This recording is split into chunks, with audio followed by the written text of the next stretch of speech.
Card Player TV is here at the Bellagio covering the Doyle Brunson 5-Diamond World Poker Classic. Now, there are only 6 players remaining in this event. Tomorrow, the final table begins at 4 p.m. The chip leader going into the final table is Eugene Kachalov. So I've seen Nick Schulman in your corner throughout this tournament. Do you guys talk poker together? We do. We talk quite a bit of poker, and actually in this tournament, I felt like I was playing well, and yeah, Nick brought me a lot of confidence, and we discussed a lot of hands, and after every day I would try to come into the tournament with a certain plan, and I would discuss fresh perspective. Yes, exactly. So we would discuss and I really only had a problem starting with today, because all the other days I came in above average in chips. So. And what was today? What was the problem? The problem today, I lost a big pot yesterday. Towards the end of play? Towards the end, yeah. I was really low, so I didn't really come here with any expectations today. I was just kind of hoping to play my best short stack game. So how did you end up here, the chip leader, going into the final table? I was looking for the best spot in the beginning to try and either steal the blinds or double up, and I got really lucky. I got lucky often today, but I got pretty lucky in the first hand. And then what happened in the first hand? Everyone folded to me. The blinds were, I believe, 12,000, 24,000.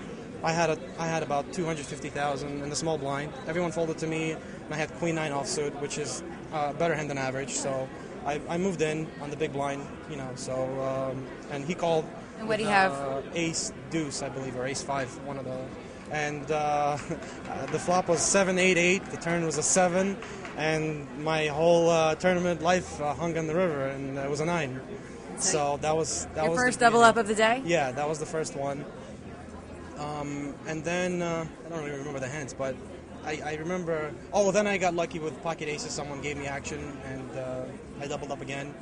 And from then I sort of coasted, won a few pots, small pots. You'd build up your confidence, I'm sure, at that point. Yeah, absolutely. And then as I came to the final table, when there were 10 people left, I took actually a really big hit, either 10 or 9, and I was back down to 6. What happened? I lost to Jordan. He was sitting on my right. He was in the small blind, I was in the big blind. I had about 1.6 or 1.5 million at the time, and the blinds were 30 and 60,000. Everybody folded. He completed the bet, and I checked behind. I had the King 10 offsuit. Flop came out Jack 9-4 with 2 clubs. He bet 120,000. I called. The turn was a 3 of clubs, and he checked, and now I bet either 160 or 180, 180,000. And he called, and the river was an 8, offsuit 8, and he checked again. And he took another stab at it? And at this point I figured he might have a small pair. I thought he maybe a small pair with a draw, so I thought with a bigger, and considering that all straight draws and flush draws got there, yeah. I thought I could probably win the pot and get him off to lay down a small pair. So I bet 400,000, and he ended up having a Queen 10, and he ended up making a straight on the river, so...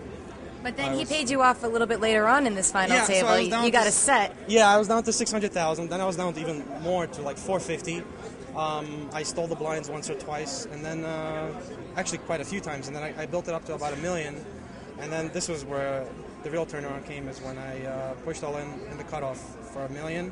The blinds are 40 and 80,000. So with Ace 5 offsuit, and I got unlucky because the button had pocket jacks, but I figured I had to gamble at that point.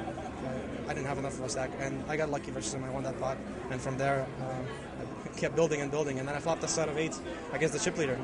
And he called you all in? Yeah, and he had pocket 10s, and the board came 8 high, and we got it all in on the flop, and it held. So you're looking forward to tomorrow's final table? I am looking forward to it, yeah. I'm a little nervous, but we'll see tomorrow. What are your plans for tonight?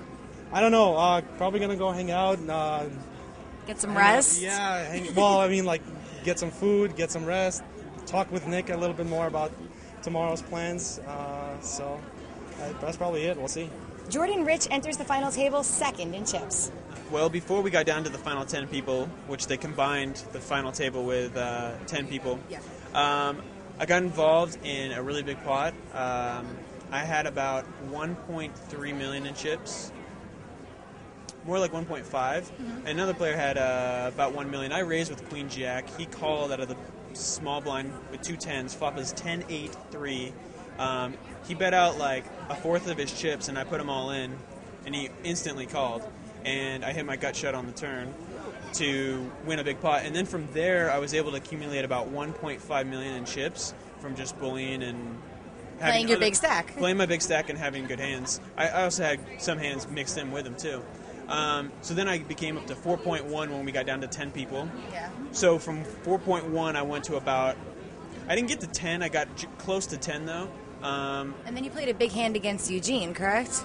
I did. But to get there, I sucked out on Eric Lindgren with a pretty terrible call. Eric got his money in good? He did get his money in good. He had 2 8s on the flop of 4-4-7, and I had 10-7, and turn was a 10. I called his all in on the flop. I had a lot of chips. I'd been pushing the table around. I don't know. I felt he could have pushed a draw. I don't know. It was a pretty terrible call. But you got lucky. But I did get lucky, and that was nice. I made an amazing call on the Devilfish. What was that? I raised with King 10 off in late position. He calls out the big blind with 6-3 of clubs. Flop is 2 clubs. Flop is Jack, 8, and I believe 2 clubs. He checks. I bet. Continuation bet. He calls. Turn is a 10. Check, check.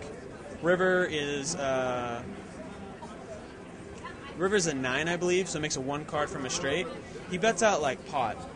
And you had a Huge pair bet. of 10s at this point? Pair of 10s and jacks with a king kicker. Yeah. So I thought about it for a long time. I felt like I could beat a flush draw, and that was about it. But his bet was so weird. I decided to call him, and he had 6 high, like what I already told you. So. And what was his reaction when you made the call? He cursed a lot, told me that I was a monkey, and amongst other things. That's usually what comes out of his mouth at the poker table. Yes. So how many chips do you have going into the final table? I have 6.5, and Eugene has about 8.5, so I feel really good. So Ted Curley, Ken Rosen, David the Devilfish Ulia, and Ryan Doubt will also be at tomorrow's final table. Everybody has their eye on the first place prize of more than $2.4 million. Card Player TV will be there. Be sure to keep track of everything going on at cardplayer.com. We'll have live updates, we'll have photos and chip counts. I'm Lizzie Harrison for Card Player TV.